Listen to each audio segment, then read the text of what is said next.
Hi, it's been a while since I've done an ad-libbed video, but this doesn't seem like the kind of thing I can really read off as a script.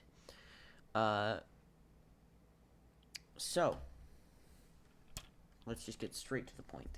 I built this. Looks pretty cool. Looks pretty fancy, stylized even. And guess what? It's lever action, and that doesn't just mean you can move the lever. No, that means full action. I mean, obviously you can't shoot anything, doesn't even have any trigger, which on a real gun would obviously be a pretty big problem. But this isn't a real gun. I'm going for looks and appeal. It originally didn't have this long nozzle thing, which I think looks just as good as with the nozzle thing, but I think it looks kind of like more tactical and all that, Pew. Also, you can do that, which I think is cool. You can sort of like do a flip cock, and it's good. It's good. I think it's well designed. It's one of the coolest ones. One of the coolest weapons I've made. You guys probably know, if you're not new to the channel, that I like making this kind of thing. So you can lever it pretty fast. But yeah, the main feature is I call this post-apocalyptic, not just because of the questionable color palette, but also because you can entirely see. I think I just hit my hand against my mic. You can entirely see the armature. See that right there? Moving back and forward again. You can totally see that, which it would just look ugly if I tried to cover it up, because it would have this huge or it would be really tall, which I suppose could work. I decided to go for kind of like a cut-off Mosin like rifle sort of thing, because that's cool. Why not do it? And it's pretty good. Who needs iron sights, by the way? Especially since in order to aim it down the iron sights, you have to hold your arm like this, which is really uncomfortable. Lets me show off my lack of arm muscles. My arm still really hurts from yesterday. So it works on this. I'm gonna sort of strip it down to its basics.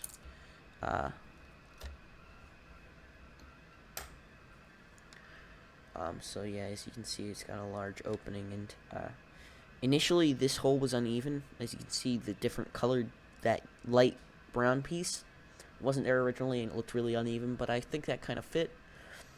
So you can see it's actuated by this armature system, which was interesting because earlier, while I was working on Lego guns, trying to figure out what I wanted to do next, I was working on sort of a World War II era semi-automatic, where when you pull the trigger, it goes forward and then comes back. But I couldn't. There were just too many gears involved, and it ended up just being really jerky and hard to pull the trigger on. And then I reached the problem with this, where when you push it forward, it comes back, and when you pull it back, it goes forward. That is what is supposed to happen, but with the trigger for the guns I was trying to make. And so with 2 gears, this just doesn't work. I had to use 3 gears, which made it a bit harder to do, but I think it feels a bit more powerful now.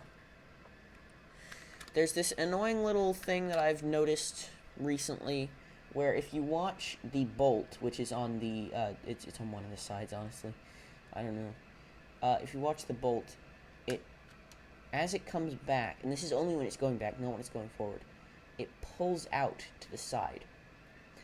And the instant you start pushing it forward, pops back into place and goes like this. And that's obviously from sideways force from the action of this. This is also 5 studs wide, which is one of the first ones I've made that is 5 studs wide. Certainly allows for a lot more options, but it's also quite stressful because you have to have a lot of like 2x3 pieces and stuff like that.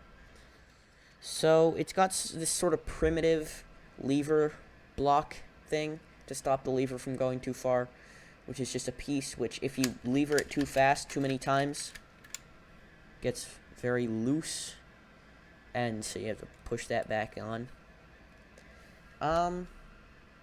So that's about it. I did include a sort of a stock mount in the back, but the stock was just sort of unwieldy and didn't really fit the rest of the gun, so I got rid of it. I'm considering making a stock that actually just kind of continues this line down, like that, but I'm not really sure on it. If I do, I'll make a video on that. So that was this gun. Let me know what you think of it in the comments, and if you were just here for the gun, feel free to just leave the video here, because I'm setting the gun over there. In fact, setting it there, where it's probably going to get stepped on and broken, which, on second thoughts, is a really bad idea. The point is, if you've been on the channel for a while, keep watching. If you want a new video from me, keep watching, and want to know what's taking so long. But if you were just here for the gun, leave the video. It's cool. It'll be fine. I understand. You just wanted to see the gun? Go ahead. Subscribe if you want, if you like the gun.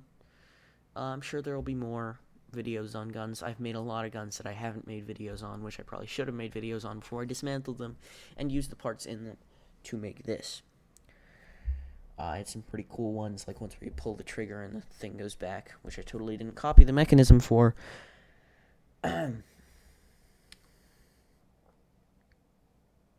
So, if you're still here, that probably means either you're just a bit late on clicking off the video, or that you actually somewhat care about my channel. Well, there's been I'm making a video, and it's going to be probably 20 minutes long, maybe. It's going to be covering an entire game. Hopefully it'll be good. I have a lot of ideas for it. I got a new editing software, which I'm probably editing this with, because I need to practice with it. And yes, I know it's been 4 months since my last upload.